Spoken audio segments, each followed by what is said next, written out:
सामीन, आजकल ये जो शादियां होती हैं और इन शादियों में आप देखते हैं कि शादी से थोड़ी पहले लड़की को माइयों बिठाया जाता है। तो ये आखिरकार क्या है कि ये लाजमी है बिठाना? कुछ लोग इसको गलत समझते हैं और कुछ लोग समझते हैं नहीं बिठाना ज़रूरी है। अगर हमने माइयों नहीं बिठाया तो शायद हमारी बच्ची की शादी में कुछ कमी रह जाएगी। तो देखिए मैं आपको बता दूं, माइयों बिठाना कोई ज़रूरी काम नहीं है।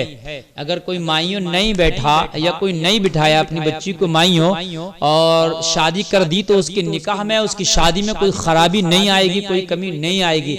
इसलिए कि निकाह के लाजमी जो चीज़ें होती है उनमें से ये चीज नहीं है। निकाह में तो इजाब व कबूल और गवाही ये लाजमी होती है। बाकी माइयों का तो वो नहीं है कि साहब जरूरी है। लेकिन असल में वजह क्या है, अगर कोई बिठाना चाहे तो उसको गलत भी नहीं कह सकते।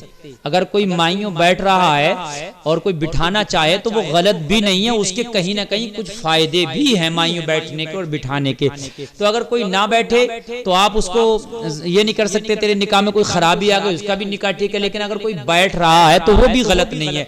इसलिए कि कोई ऐसी चीज जिसका जाहिरी तौर पर कोई हमें फायदा दिख रहा है और शरीयत से नहीं टकरा रही है तो उस काम को करने में कोई बुराई नहीं है। जैसे माइयों बैठने में क्या होता है कि लड़की चंद दिन पहले एक तरीके से घर में पर्दा करके, जैसे हम एतकाफ में बैठ जाते हैं ना, और वो उसमें बैठ जाती है, वो निकलती भी नहीं है, काम काज भी नहीं करती है। और उसमें उसकी सहेलियां वगैरह आती हैं, वो फल फ्रूट्स उसके लिए लेके आती हैं, जूस लेके आती हैं, तो वो फ्रूट्स खाती है, जूस खाती है। तो इसमें कई तरह का जूस पीती है, कई तरह के फायदे हैं। एक फायदा तो ये है कि अगर लड़की माइयों में बैठी है तो अगर एक हफ्ता पहले 15 दिन पहले वो माइयों में बैठ गई, बैठी रहेगी, काम नहीं करेगी तो उसके रंग में एक तरह का निखार पैदा आ जाएगा। आप बंदे को काम ना कराओ, धूप में निकालो, उसको ठंड में बिठाए रखो और ठंड में बिठा करके रखो तो उसके चेहरे पे एक अजीब तरह का निखार आ जाता है। आपने देखा होगा, तो एक अजीब तरह का उसके चेहरे पर निखार आ जाएगा। जब वो दुल्हन बनेगी तो माशाल्लाह खूबसूरत लगेगी। तो ये अच्छी बात है। दूसरी बात यह है कि शादी होती है तो दौड़ धूप ज्यादा होती है, उस घर में भागना दौड़ना काम काज ज्यादा होते हैं। तो लड़की जब रहेगी तो काम काज भी ज्यादा करेगी।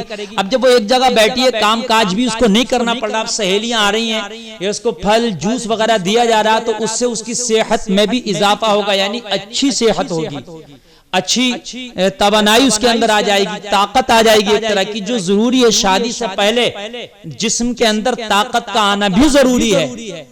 ताकत ना हो तो इस तरह की ग़िज़ाएं खाना चाहिए शादी से पहले कि जिसमें ताकत जिस्म में पैदा हो, जिस्म में ताकत जो है पैदा हो जाए और जो चीजें ताकत फराहम करती हैं ऐसी चीजें इस्तेमाल करना चाहिए शादी से पहले। तो माइयों में बैठने से उसके एक तो कलर में निखार आ जाएगा, जिस्म में ताकत आ जाएगी, फुर्ती आ जाएगी, हुस्न में जो है और चार चांद लग जाएंगे। तो ये चीज बुरी नहीं है, कहीं ना कहीं अगर कोई बैठता है तो बेहतर है इस एतबार से। ऐसे ही कुछ लोग जो है हल्दी लगाते हैं, तो हल्दी भी देखिए शादी की जरूरियात में से नहीं है। हल्दी वाली रस्म लड़की और लड़के दोनों को हल्दी लगाई जाती है। तो हल्दी में जो है अगर कोई हल्दी लगा रहा शादी से पहले, नहीं लगा रहा तब भी कोई बात नहीं है, शादी तब भी हो जाएगी। लेकिन अगर कोई हल्दी लगा रहा तो गलत नहीं है। अगर हल्दी में, ये बुजुर्गों का कहना, हकीमों का भी कहना बहुत सही भी है, अगर हल्दी इंसान के जिस्म को लगाई जाए, इस्तेमाल की जाए तो उससे भी रंग में एक तरह का निखार पैदा होता है। तो कोई बात नहीं है। ये हल्दी बहुत से आजकल तो ऐसी क्रीम और ऐसे जो है ट्यूब वगैरह इस्तेमाल किए जा रहे हैं और ऐसी जो है पाउडर क्या क्या अल्लाह जाने आ रहा है कि जिससे कि चेहरे में निखार पैदा करने की कोशिश की जा रही है, जिससे कि जिल्द इंसान की खराब हो जाती है। लेकिन ये हल्दी तो एक देसी तरह की चीज है, देसी आइटम है। अगर इसको चेहरे पे मल रहे हैं, बदन पे मल रहे हैं, इससे अगर बदन में निखार पैदा होता है तो इसमें कोई गलत बात नहीं हो। इससे एक अच्छी तरह का शुगुन भी माना जाता है। कहते हैं ना भाई मेरी बेटी के हाथ पीले हो जाएं तो मैं अपनी जिम्मेदारियों से सबकदोश हो जाऊंगा। हाथ पीले होने से मुराद ये है यानी अच्छा शुगुन है, उसका निकाह हो जाए, शादी हो जाए। तो इस तरह से एक निखार पैदा होता है।